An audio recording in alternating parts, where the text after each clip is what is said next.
Hi everyone, welcome or welcome back to my channel. My name is Joni, and in today's video we are going to be talking about things that I do to prepare for company and or guests. Whether or not I have someone coming to my house just for an evening or they're coming and they're actually staying overnight, I want them to feel comfortable and welcome and to feel at home. I don't want them to have that uncomfortable feeling that they can't do certain things or they're not welcome just to go into the refrigerator or make a cup of coffee. My home is open. Do what you want. Make yourself at home.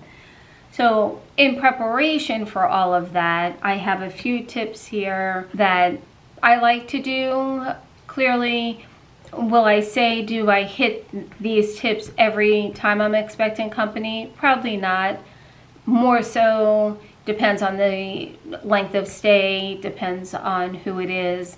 I do try to incorporate most of these tips the best that I can. I'm just going to run through. It's going to be a quick video.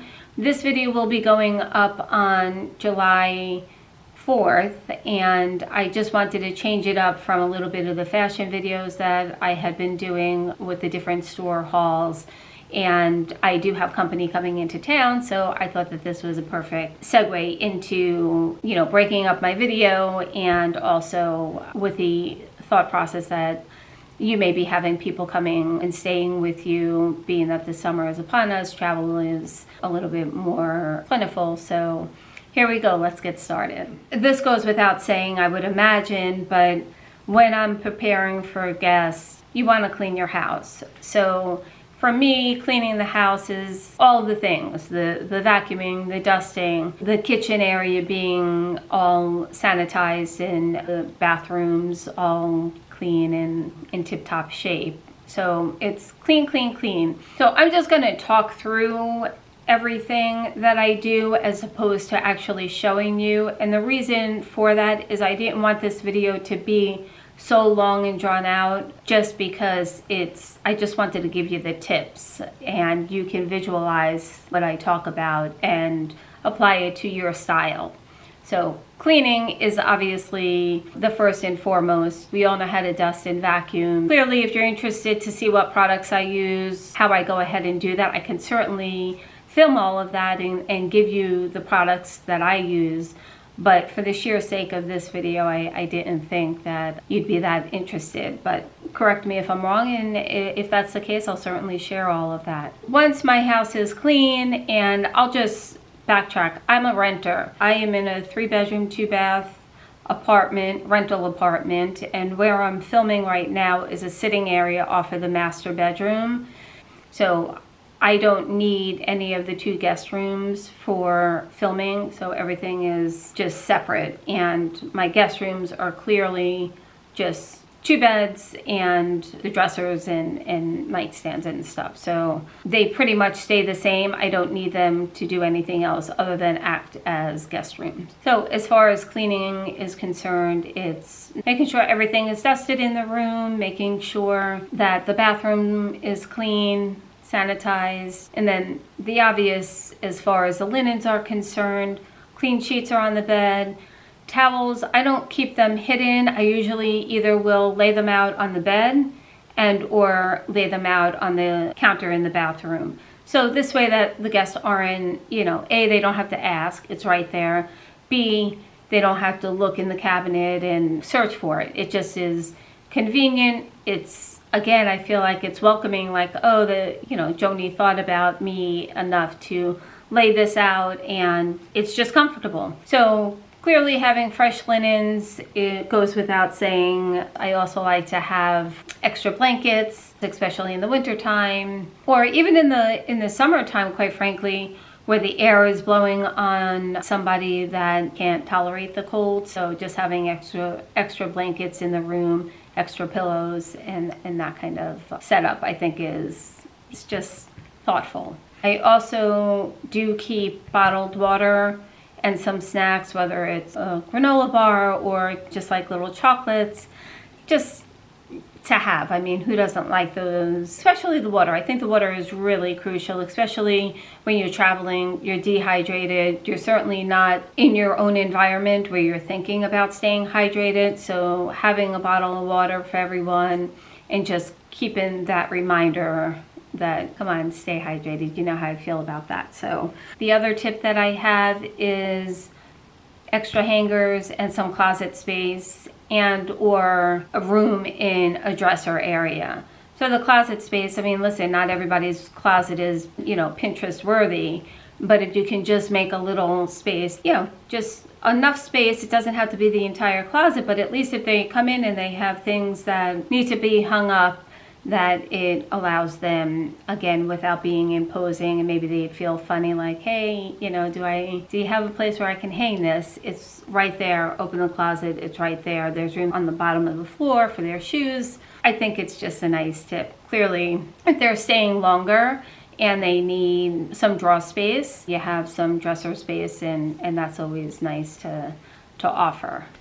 I don't know, I just think when I go to someone's home, I think it's always really appreciated that there's some area where I can at least not live out of a suitcase and hang my stuff. So this may seem a little overkill to some, maybe not. The other thing that I try to incorporate is having some type of laundry bag for their dirty laundry, especially if they're only staying a few days and they don't have enough to do a full load of laundry. They don't want dirty laundry mixed with their clean clothes, so they can at least put their dirty laundry in a bag, and then they can take it home and do their laundry at home. If someone is staying a longer period of time, the bag is going to get too full, so what would be nice is to have a hamper or some type of basket that they can put their dirty clothes, and then they can do some laundry when there's a bigger load and they could do it at your house. So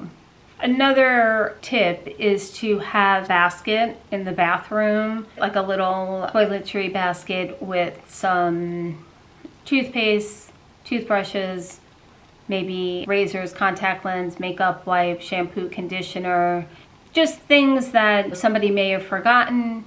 I know I get a lot, oh, do you have an extra toothbrush, or you have extra toothpaste, that type of thing. So it's always nice just to have it out. That question was asked one too many times, and finally I was like, okay, here's a toiletry basket with everything that you may need. This way it's out. I've had guests ask me prior to me sort of coming up with all these tips a few years ago that I would get asked, do you have toothpaste, do you have a toothbrush?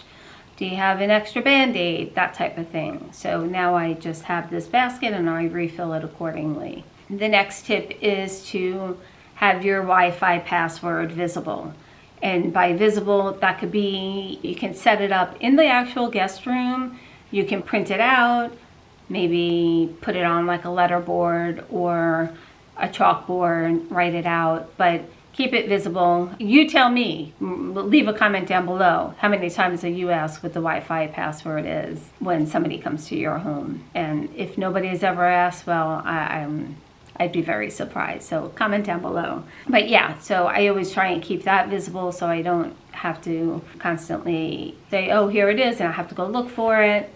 It's right there. And as soon as they go walking into the room, they see it. It's a reminder to them to get onto my Wi-Fi. Another tip that I have is to ensure that, especially if somebody is new and they haven't stayed with you before and they don't really know the layout of your home, I think it's really important to have some type of nightlight or like maybe like a remote candle or something that you have lit. Not too illuminating that it would disrupt their sleep, but enough that if they need to use the restroom during the night, you have one in the restroom, and then you also have one in the bedroom and hallway in order to guide them to, so they can see and they don't get hurt. And I know it may sound very simple, but these are things that, over time you realize like, oh goodness, I really need to have that. It's really dark over there. So that's something else to think about. And the next tip would be, I don't know many people who don't do some type of caffeine.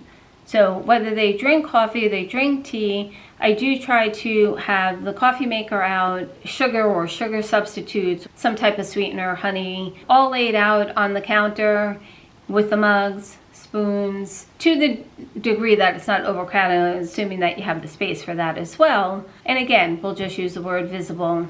It's right there in the open. You just leave it out on the counter, the coffee maker.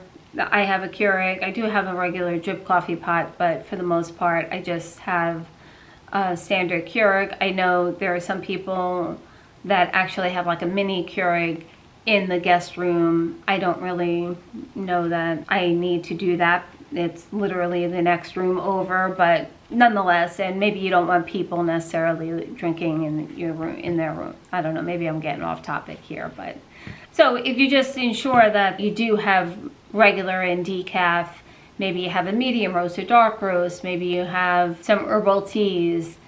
I'm sure everybody is stocked with all these, but I just tried to keep it out a little bit, and then if I need to replenish it, I do. Creamer, obviously, I don't necessarily keep out, but I will put it out in the morning if I'm up before they are. So I think my last tip, and probably, I don't want to say the most important, but the most useful perhaps, is providing each of your guests with a guest house key. And again, whether you're going to be with them the entire time that they're here, okay, fine, it's nothing gained, nothing lost. But if they are going out and they're doing certain things and they're visiting other people and you are doing your thing, just running the risk of maybe not being home, I think it's really important to either provide them with a key or a garage clicker of some sort that they can gain access into your home, or lock the door when they're leaving if you've left the house. You know, maybe you're working and they're here and they want to go out and tour the town or something, go out for lunch. Having a house key would be really beneficial. So very simple, just leave it, lay it out on where you're laying out the water bottles and the snacks. You can just lay the house key there. I do think that's probably one of the most important tips, is providing a house key. So everyone, I hope you all enjoyed this video. I hope it inspired you to think about what you could do in your home to make your guests feel more welcome, especially for overnight stays. Thank you so much for watching. Please subscribe. I know a lot of you are watching, but you're not subscribed. So please hit that subscribe button, press the like button. That really helps out my channel. And press the bell notification so you're notified when I upload again. Until the next video, see you then. Bye.